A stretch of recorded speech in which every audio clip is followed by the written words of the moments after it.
Oh. Iya.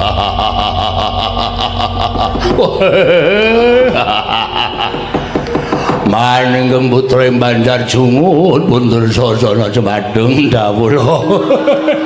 Ripun kabare? Sampeyan ngawi sanggaring para sata kula wonten ing pagelaran Jawi Negari Ngastina ingkang putra puntur sasana nyandung dawuh. Werta-werti.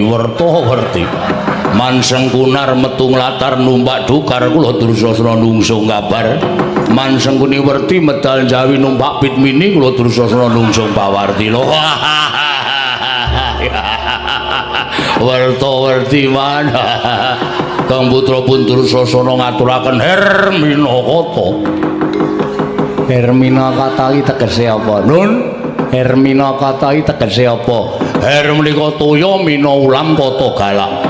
Sak galak-galake ulam kesrambaing toya tesih galak atur kula man.